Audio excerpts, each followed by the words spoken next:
vient maintenant au conflit larvé entre la CEDEAO et sa dissidence kaki, si on peut appeler ainsi les pouvoirs du Burkina Faso, du Mali et du Niger. Un conflit qui se déplace désormais sur le terrain économique avec la menace de créer une monnaie en dehors du franc CFA. 2 semaines après leur retrait de la CEDEAO, le Niger, le Mali et le Burkina Faso pourraient maintenant sortir du franc CFA. C'est ce qu'a indiqué lundi le chef de la junte nigérienne en évoquant la création d'une monnaie commune entre les 3 pays. La monnaie est une étape de sortie de cette colonisation. Les États de l'Alliance du Sahel ont des experts et au moment opportun, comme je l'ai dit, Inch'Allah, nous déciderons. Avant d'évoquer les enjeux économiques de cette bataille au sommet, j'aimerais avoir votre avis sur le sens qu'on doit lui donner. Pourquoi ce coup d'éclat d'Assimi Goïta, d'Ibrahim Traoré et d'Abdourahmane Tiani, Jean-Claude Félix Tikaya? Alors, moi, ma lecture n'est... Je ne parlais pas de coup d'éclat.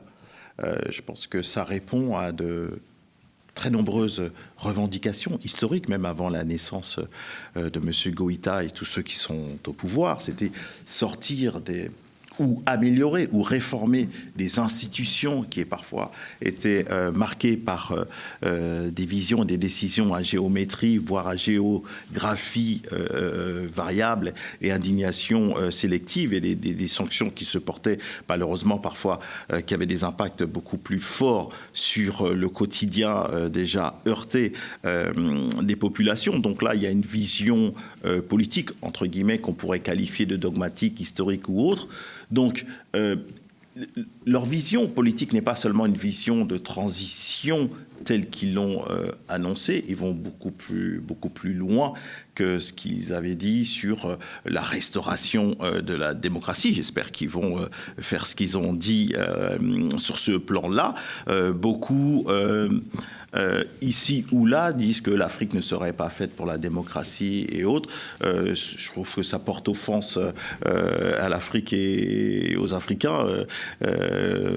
L'Afrique intériorise et crée aussi bien sur le plan intellectuel tous les outils et les instruments démocratiques, et aussi malheureusement pour certains pouvoirs le despotisme, les régimes autoritaires et totalitaires. Donc il n'y a pas de nationalité à une couleur et une façon de gérer un Mais en gros, pour vous, il y a un vrai problème avec la CEDEAO, et c'est ce problème. Oui, il y a un problème avec la CEDEAO, et pas seulement vu par eux, mais par une bonne partie des peuples concernés qui demandaient instamment, et même avant, sur le plan historique, l'AEF qui est devenue, et après la CEDEAO. Il faut savoir que la CEDEAO, pour ceux qui ne savent pas, a été créée dans l'idée par Toumane, l'ancien président du Libéria, en 1964, en 1965, une première forme de CEDEAO qui a été mise en place. Et après, on parle de celle-ci qui a commencé en 1974, avec aussi des présidents, comme vous l'avez dit, en kaki. Certains étaient arrivés pour une bonne partie par l'intermédiaire de coups d'État. Donc il y a une longue histoire où là encore il y avait des décisions prises par cette organisation à géométrie variable ou des indignations sélectives, et à chaque fois le peuple demandait que cette organisation puisse être vraiment pas au service des pouvoirs et de certaines velléités despotiques, mais au service des peuples. Donc les trois putschistes prennent au mot, entre guillemets, ce qu'ils disaient déjà en dehors, même s'il y avait le droit de réserve pour des militaires, mais sur le plan citoyen et politique, ils prennent au mot, et ce que pense la majorité de leur population, c'est soit rester à l'intérieur et réformer cette institution qui, à leurs yeux, ne se réforme pas. Donc, ils sont en train de se fédérer, comme d'autres l'avaient fait dans les décennies au sortir de la colonisation et autres. On parlait du Sénégal il y a quelques secondes. La fédération du Mali, c'était aussi une vision fédéraliste pour être une force économique et politique, même si ça a été cassé après par M.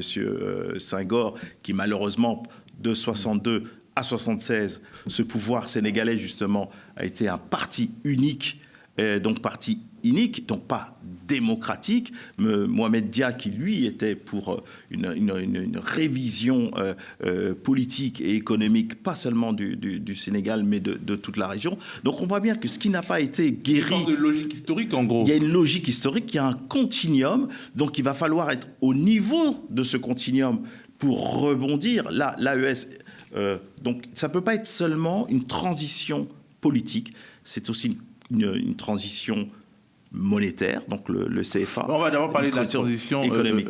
Politique avec Geneviève. Fabrice, je vais te donner la parole.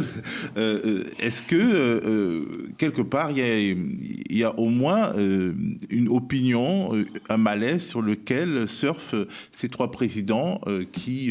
Qu'il y a un malaise avec la CEDEAO, non, mais c'est sûr qu'il y a un problème avec la CEDEAO, c'est sûr. Qu'elle apparaisse, qu'elle renvoie l'image d'un syndicat de chefs d'État, c'est sûr. Que certains présidents de pays phares de la CEDEAO, on vient de le voir avec Macky Sall, qui donne des leçons de démocratie ailleurs, puissent eux-mêmes faire ce qu'il a fait, et qui a une impression de contradiction, pour le moins, tout ça, c'est sûr. Après, moi, j'interprète quand même... Avant tout, cette décision des trois dirigeants putschistes des trois pays de l'AES de sortir de la CEDEAO par la volonté de ne pas accepter un certain nombre de règles du jeu, et notamment le refus de putsch militaire qui est inscrit au cœur de la CEDEAO. Dans la mesure où on sent chez eux une volonté de s'incruster au pouvoir sur le long terme, c'est pas moi qui le dis, c'est eux, hein. C'est Monsieur Traoré dans cette interview incroyable avec Alain Foka, hein, qui le dit. Hein. Pourquoi est-ce qu'on demanderait de laisser le pouvoir, puisque après tout il y a aujourd'hui des problèmes sécuritaires dans mon pays, mais est-ce qu'ils les règlent? Non, ils ne les règlent pas, hein, les problèmes sécuritaires. Mais c'est pas. Ils essaient de les régler. Mais ça, je n'en doute pas. Ça, je suis persuadée que tout le monde essaye de les régler, mais je ne suis pas certaine que les militaires au pouvoir dans les palais nationaux soient les mieux placés pour régler des problèmes de sécurité. Parce que les problèmes de sécurité, ce n'est pas exclusivement des problèmes militaires. C'est d'autres choses que les problèmes militaires. Mais ils n'étaient pas mieux réglés sous des civils aussi. Je pense qu'ils étaient mieux réglés au Niger sous Mohamed Bazoum qu'aujourd'hui. Oui. Pardon de vous le dire. Justement parce qu'il avait une approche qui n'était pas que sécuritaire et pas que militaire. Parce qu'il avait compris que si un certain nombre de jeunes de sa population étaient en rupture avec l'État, c'était aussi parce que l'État ne leur donnait pas d'espoir personnel de trouver un boulot.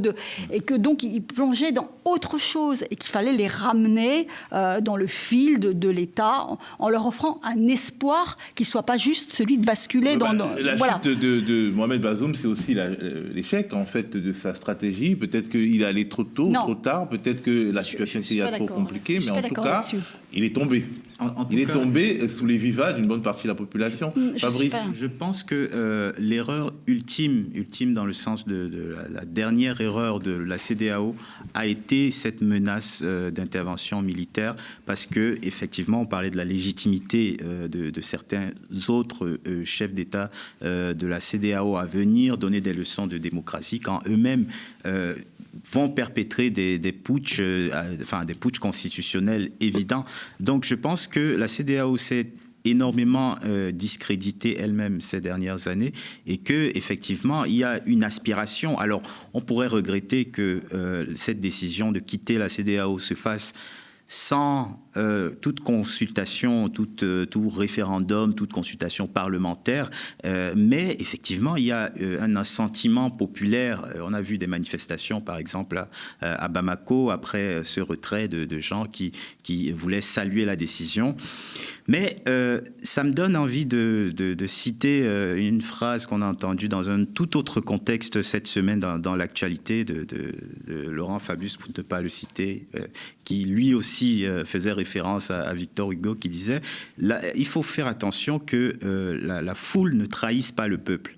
Et aujourd'hui, j'ai peur aussi, quelque part, que la foule de l'indignation vis-à-vis de la CEDEAO et en sous-main vis-à-vis de la France, parce qu'il faut dire exactement ce qu'il en est. Les accusations, c'est que la France tire les ficelles de la CEDEAO. Les indignations peuvent pousser certains États à prendre des décisions qu'ils pourraient éventuellement regretter. Je dis éventuellement, parce que même si le calendrier électoral pour des raisons, moi je trouve valables, sécuritaires, n'est pas respecté aujourd'hui, eh bien, il faut se poser quand même la question d'une transition. Un jour ou l'autre, il faudra une transition dans ces pays et ça doit être sur la table. Mais le problème, effectivement, c'est que la CEDEAO ainsi que le partenaire français imposent une transition sans questionner, effectivement, des détails de sécurité qui sont absolument fondamentaux pour moi aujourd'hui. Quelle est la légitimité, c'est juste une question que je pose, mais quelle est la légitimité d'autorités de transition, donc, qui sont censées constituer une parenthèse dans la vie d'un pays, de transition pour prendre des décisions aussi structurantes sur le long terme pour leur peuple et leur pays? C'est une question qui se pose et c'est une question qui se heurte justement à quand même des manifestations d'opinion publique qui sont contradictoires avec ce qu'on pourrait imaginer, c'est-à-dire on n'est pas très content que ce soit ces décisions qui soient prises par des pouvoirs de transition. Ça veut peut-être dire que les pouvoirs démocratiques eux-mêmes n'ont pas réussi à se légitimer. Exactement. Et moi, si je peux me permettre, on parle de légitimité en ayant un point de vue très occidental, si je peux me permettre, c'est que on voit la légitimité démocratique. Mais aujourd'hui, il y a une exaspération telle que, effectivement, les peuples aspirent à autre chose. Et c'est grave ce que je dis, mais peut-être que, oui, effectivement, ils aspirent presque à avoir des régimes militaires, quitte à souffrir de cela, mais à savoir qu'ils sont dans un processus de libération, en quelque sorte. Aujourd'hui, effectivement, la situation n'est pas réglée sur le plan sécuritaire. Il y a toujours du terrorisme. Mais les populations sont contentes de voir des gens qui ont l'air de prendre vraiment à bras le corps cette question, ce qui n'était pas le cas par le passé. Peut-être avec le Niger, mais le Mali, le Burkina, on a vu qu'il y avait un enlisement, on a vu que les choses n'avançaient pas. Pensez-vous que les populations aujourd'hui pourraient avoir la liberté de dire autre chose que ça ? Dans des pays où il n'y a plus d'opposition, dans des pays où la presse est muselée, dans des pays où des opposants de 70 ans sont envoyés au front, comme au Burkina, quand ils osent une voix un peu discordante. Donc oui, pensez-vous... On ne peut pas dire qu'il y a l'expression très claire de la volonté populaire, mais il y a quand même des formes d'expression de la volonté populaire dans tous les types de régimes. Et là, force est de considérer que si... je veux dire, il y a eu d'autres transitions militaires. Par exemple, au Tchad, il y a un pouvoir militaire. Un pouvoir militaire dont on voit bien qu'il n'a pas l'assentiment de la population, qui n'arrive pas à créer un sentiment d'assentiment. Ça veut dire qu'il y a quand même une vague sur laquelle les pouvoirs militaires surfent pour pouvoir se légitimer.